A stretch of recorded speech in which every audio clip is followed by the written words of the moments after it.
Well, there's several little things, of course, that you've done here, and I'd like to really go over them kind of one by one and how they got there. We read, I think one of the Nobel Prize winners recently has started this small lending, microbanking, and the like.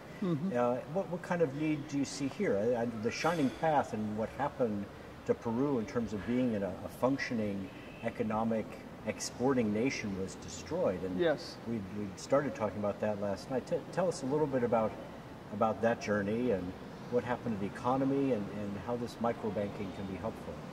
Well, that movement that really was one of terror came to an end. The people were captured and imprisoned, and Peru has been in a process of rebuilding, of gaining confidence from the outside world that Peru can be a safe and wonderful place to visit and to even foster development.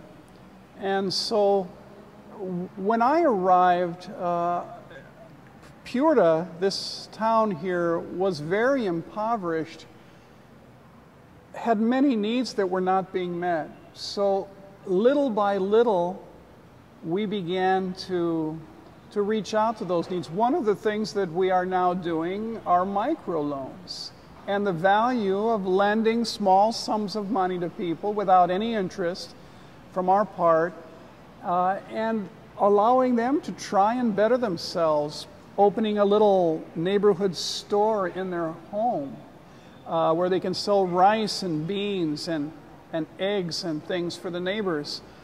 Or one fine program that's been developing over the years is to help farmers. We started with one farmer, helping him plant crops in his field, and then he said, could we help some of my friends? 25. The next year, 42 farmers, then 150. We're over 200 farmers now that receive aid every year to grow crops, and these farmers, after 7 or 8 years, are now beginning to prosper. These were farmers who were losing their land to debt, to not having resources to care for their crops. They are now prospering and are out of debt. They're fixing the roofs on their homes and putting cement floors in their homes, and it's been a wonderful thing to see how these very wonderful men and women are cultivating the earth because of the aid that has been given. I was trying to do the math last night at the table there, and it costs about $2,000 for the rice seed, and they've been through cotton and grapes and seem to have come up with a crop that works. That's right. And if you take 2,000 and start multiplying it by 100 farmers, that's where did you find that kind of funding?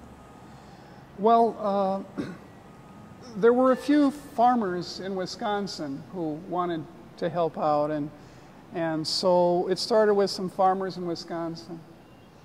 And then a few others caught on to the idea, and some help from Oklahoma, from Chicago.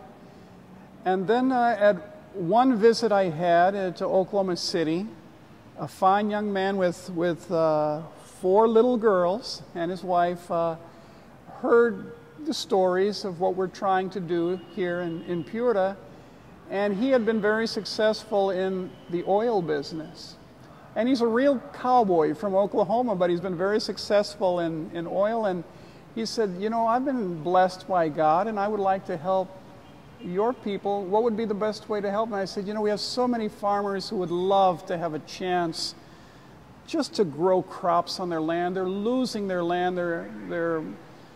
They're experiencing more and more poverty. And he said, I'll be happy to help. And so most of that money has come from an individual who was able to help us in that way. And these 200 farmers receive at least $2,000 apiece to grow their crops, and then they pay it back. We have 100% payback on the loans from them, and they are just thrilled. They're just very grateful for this change in their fortunes. Yeah.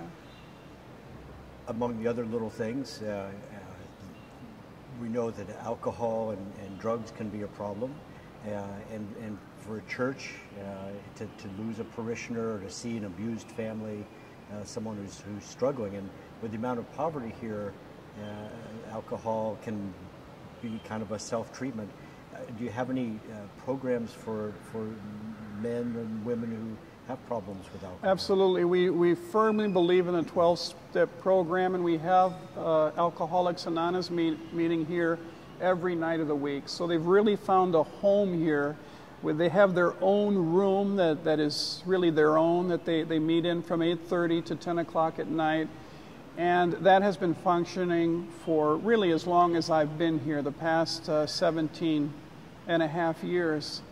And what a wonderful group of men and some women, but mostly men, who have suffered and yet are helping each other to carry the burden of their suffering. And besides that, because of the need we found, a drug rehabilitation, a residential drug rehabilitation center has been established. That has also been functioning for about 18 years. And a wonderful place where I was out there this morning, Chris, just wonderful men who are trying their best to leave behind the addiction of crack cocaine and any other drugs they may have been familiar with, but mostly it's crack cocaine around here. And they're just finding new life. They've been in the streets. They've been involved in thievery to sustain their habits. And in a poor country, it is just one plague upon another. And so to find a place, a beautiful place that's been built by visitors who've come to Peru from the United States, to find a beautiful place where they can live and help each other.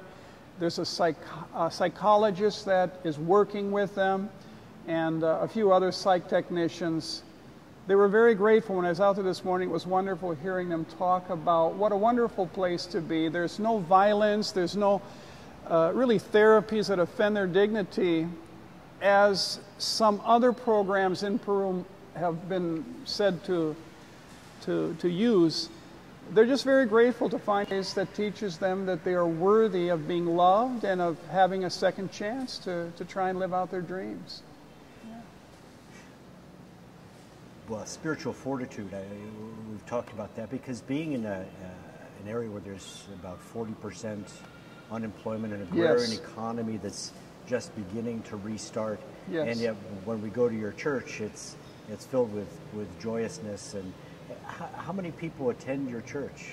Well, on the weekends, we would have over 10,000 people on the weekends, because most of the people are of the Catholic faith, and I believe that the circumstances in which they live do point them to depend upon their Creator, to believe in God, because their circumstances either push them to despair because their circumstances are so difficult, or to trust that someone, their Creator, truly will take care of them.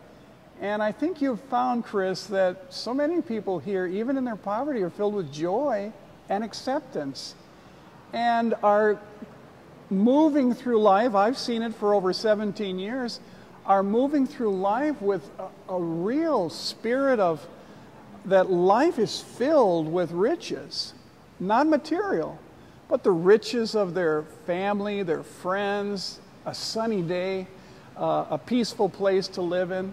This has been edifying to me, and really I think we all want to learn how to be happy and joyful with what we have. Many of them have deep needs, and yet try as best they can with faith to live